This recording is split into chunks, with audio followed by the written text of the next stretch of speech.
शेती माझी प्रयोगशाळा या यूट्यूब चॅनलमध्ये मी आपलं स्वागत करतो. या चॅनलवर आपण नवीन असाल तर या चॅनलला सबस्क्राईब करा. या चॅनलचे नवनवीन व्हिडिओ पाहण्यासाठी बेल आयकॉन नक्की दाबा. आपणास व्हिडिओ आवडल्यास लाईक आणि शेअर अवश्य करा. नमस्कार, मी डॉक्टर मच्छिंद्र बांगर महाराष्ट्रातील आणि देशातील हवामान परिस्थिती संदर्भात ताजा अंदाज देणार आहे. आपण बघतो राजस्थान सहित पंजाब, दिल्ली, उत्तराखंड, हिमाचल प्रदेश, जम्मू काश्मीर, लेह लडाख या सर्व राज्यांमध्ये WDचा प्रभाव आहे. तर दक्षिणेला केवळ बंगालच्या उपसागरामध्ये अंदमान निकोबार बेटांच्या दरम्यान एक लो प्रेशर किंवा कमी दाबाचं क्षेत्र तयार झालेलं आहे. भारतीय हवामान खात्याचा बदललेला अंदाज आपण मुद्दाम दुसऱ्या दिवशी बघत असतो. आज 14 तारखेचा अंदाज आपण मुद्दाम बघतो की उत्तराखंड, पंजाब, दिल्ली, उत्तर प्रदेश, पूर्व मध्य प्रदेश या भागात, त्याचबरोबर संपूर्ण पूर्व भारतातील राज्यांमध्ये मोठ्या प्रमाणात धुवीचा प्रभाव निर्माण झाला आहे. शिवेर अशा प्रकारचं वातावरण या ठिकाणी तयार झालं आहे. थंडीची लाट कर्नाटक आणि तेलंगणामध्ये असून कर्नाटकच्या उत्तर भागात थंडीच्या लाटेचा अतितीव्र प्रभाव निर्माण झाला आहे आणि महाराष्ट्राला हा लागून असल्यामुळे महाराष्ट्राच्या दक्षिणी पट्ट्यात याचा प्रभाव निर्माण होतो आहे. कर्नाटक, तेलंगणातील थंडी कायम राहणार असून उत्तर भारतातील आणि पूर्व भारतातील राज्यांमधील धुक्याचा प्रभावही कायम राहण्याची शक्यता आज 15 तारखेला आहे. आश्चर्यकारकरित्या आपण बघतो की दक्षिण भारतामध्ये थंडीची लाट आहे, जी उत्तर भारतामध्ये जनरली असते, परंतु आता आपल्याला संपूर्ण कर्नाटक, रायलसीमा, तेलंगणा, दक्षिण महाराष्ट्र, छत्तीसगड, ओरिसा, आंध्र प्रदेश, अगदी तामिळनाडूपर्यंत थंडीच्या लाटेचा प्रभाव सरकतो आहे आणि हा हवामानातला मुख्य बदल आहे, हे लक्षात घ्या. 18 तारखेला डिसेंबरच्या उत्तर भारतामध्ये, खास करून अरुणाचल प्रदेश आणि जम्मू काश्मीरमध्ये मोठ्या प्रमाणात बर्फवृष्टी होईल असा अंदाज व्यक्त करण्यात आला आहे. सध्या उत्तरेकडील अनेक राज्यांमध्ये बर्फवृष्टी होत असून त्या ठिकाणी नागरिकांना शेकोट्यांचा आधार घ्यावा लागला आहे. आपण या ठिकाणी बघतो की उत्तर भारतामध्ये धुक्याचा अनेक राज्यांमध्ये प्रश्न निर्माण झाला आहे. त्यामुळे एकूणच प्रवास करताना देखील मोठ्या अडचणी निर्माण होत आहेत. वाहतुकीवर आणि यातायातीवर मोठा प्रभाव याचा निर्माण झालेला आहे. सध्या केरळ आणि तामिळनाडूमध्ये हलक्या स्वरूपाचा कमीदाब येण्याची शक्यता असून ईस्टर्ली वेव्ज म्हणजेच पूर्वेकडील वाऱ्यांचा हा प्रभाव आहे. श्रीलंका, अंदमान निकोबार बेट आणि दक्षिणेकडील 2 राज्य यामध्ये याचा प्रभाव 16 आणि 17 तारखेला पडण्याचा अंदाज आहे. आपण या ठिकाणी बघतो मिनिमम टेम्परेचर आज 15 तारखेला महाराष्ट्रामध्ये थंडीची लाट या मॉडेलने कायम दाखवलेली आहे. 16 तारखेलाही थंडीची लाट महाराष्ट्रामध्ये आहे. थंडीच्या लाटेचा प्रभाव 17 तारखेपासून कमी व्हायला लागेल.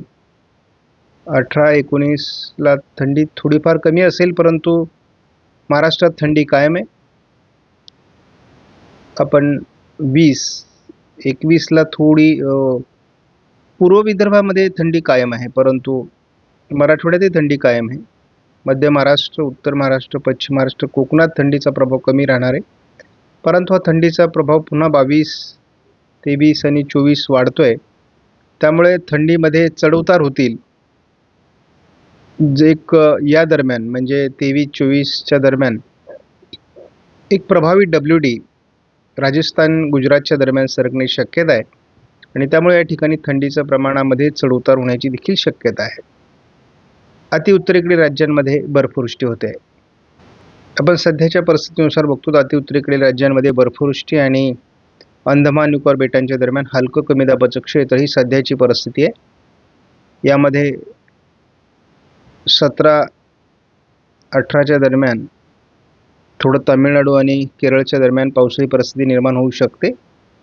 उत्तरेला एकापाठी एक येत असलेल्या WDमुळे बर्फवृष्टी ही अतिउत्तरेकडील राज्यांमध्ये होत राहणार आहे. त्यामुळे एकापाठी एक WD उत्तर भारतात येत राहतील. दक्षिणेकडील वातावरण मात्र शेवटच्या आठवड्यात डिसेंबरमध्ये कमी होण्याची शक्यता आहे. आपण कालच्या व्हिडिओमध्ये देखील जानेवारीमध्ये फारसा अवकाळी पावसाचा अंदाज देण्यात आलेला नाही आहे, परंतु फेब्रुवारीपासून ठिकठिकाणी अवकाळी पावसाचा प्रभाव निर्माण होऊ शकतो असा एक प्राथमिक अंदाज येऊ लागला आहे. आणि या मॉडेलने तरी मार्चपासूनच मोठं अवकाळी वातावरण भारतामध्ये तयार होईल आणि ही गारपीट आपल्याला प्रभावित करेल असा एक प्राथमिक अंदाज आलेला आहे. ECMWF मॉडेलचा केवळ आपण धावता अंदाज या ठिकाणी बघणार आहोत. उत्तर भारतामध्ये WD तर दक्षिण भारतात हलका कमी दाब आहे, परंतु या कमी दाबांचा प्रभाव शेवटच्या आठवड्यापासून कमी होणार आहे. उत्तर भारतातील WD मात्र आता तीव्र होत जातील असा अंदाज आहे.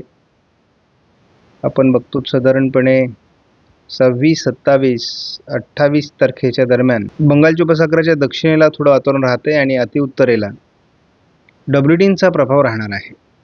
त्यामुळे साधारण 29 डिसेंबरपर्यंतचा जर अंदाज बघितला तर महाराष्ट्रामध्ये किंवा मध्य भारतामध्ये कुठेही गारपिटीचा किंवा पावसाचा अंदाज नाही.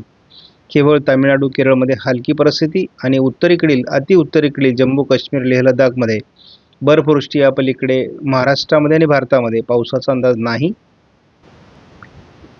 ECMWF मॉडेलनुसार अगदी 29 तारखेपर्यंत आपण जरी डिसेंबरचा अंदाज बघितला तरी भारतामध्ये अतिउत्तरेला बर्फवृष्टी आणि दक्षिणी टोकाला हलका कमी दाबाचा प्रभाव तामिळनाडूमध्ये.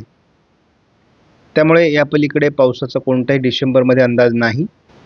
JFS मॉडेलने देखील कुठल्याही प्रकारच्या अंदाजात बदल दाखवलेला नाही आहे. AIFS मॉडेलने देखील कोणताही हवामान बदल सध्या तरी आपल्याला दाखवलेला नाही.